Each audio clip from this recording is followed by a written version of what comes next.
ये बात अच्छी तरह से समझने की है, युक्ति से समझाओ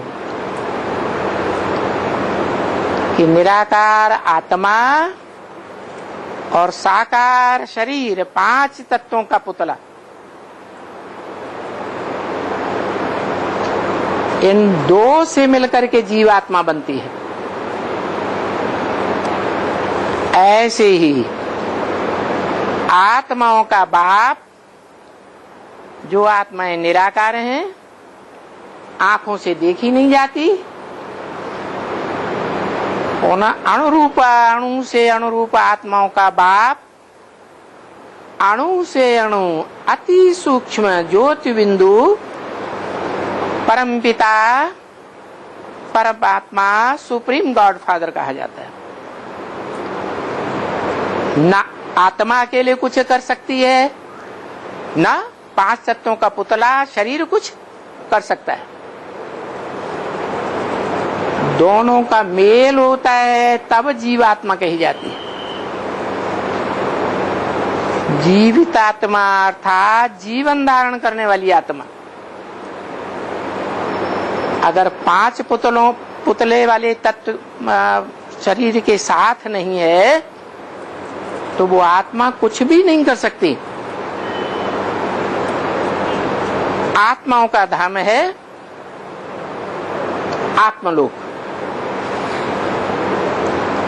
सोल वर्ल्ड अंग्रेज लोग कहते हैं।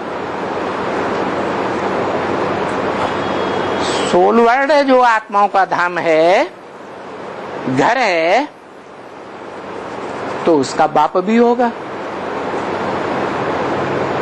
सोल वर्ल्ड में जो भी सोल्स हैं, आत्माएं हैं, उनका बाप है सुप्रीम सोल।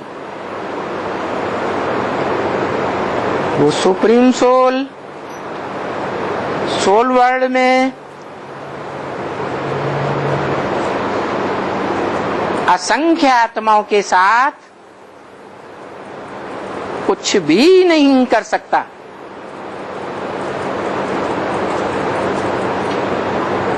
जीवन धारण भी नहीं कर सकता, जीवन धारण भी नहीं करा सकता, जब तक वो सोल वर्ल्ड को छोड़ करके इस साकारी 5 तत्वों वाली दुनिया में ना आ जाए। इस दुनिया में जब आता है तो इस साकारी दुनिया में मनुष्य मात्र ही ऐसे प्राणी हैं जो मन बुद्धि वाले हैं। बाकी प्राणी भी हैं जिनमें आत्मा भी होती है, शरीर भी होता है, लेकिन वो पशु पक्षी जीव जंतु बुद्धिहीन होते हैं। मनुष्य के मुकाबले तो बहुत ही बुद्धिहीन, और मनन चिंतन मंथन की भी शक्ति मन उनमें होता ही नहीं। तो मन बुद्धि वाला जो प्राणी है, जो ज्ञान को समझ सकता है, उन प्राणियों के बीच वो परमपिता परमात्मा शिव निराकार ज्योति बिंदु उस आत्मा का वर्णन करते हैं। जो मनुष्य आत्मा मनुष्यों का पिता है, सारी मनुष्य सृष्टि का पिता, एक धर्म का नहीं, सभी धर्म पिताओं का बाप। इसलिए कहा जाता है बापों का भी बाप। और सुप्रीम सोल ऐसा बापों का बाप है जिसका कोई बाप नहीं। मनुष्य सृष्टि का तो बाप है, धर्म पिताओं का भी बाप है, मनुष्य सृष्टि का बाप धर्म पिताओं का भी बाप है।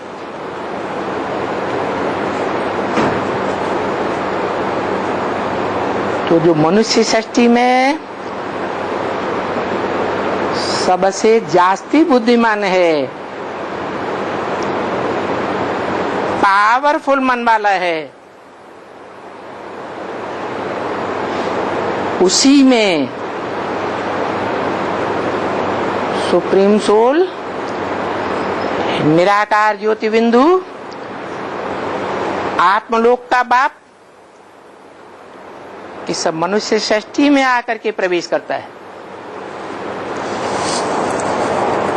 और मुकर्रर रूप से प्रवेश करता है। अर्थात वो सर्वव्यापी नहीं है, वो एक व्यापी होकर के सृष्टि में प्रत्यक्ष होता है। परंतु जिस साकार मनुष्य तन में प्रत्यक्ष होता है एक व्यापी बन करके, वो साकार मनुष्य सृष्टि का बाप सारी मनुष्य सृष्टि का बाप है।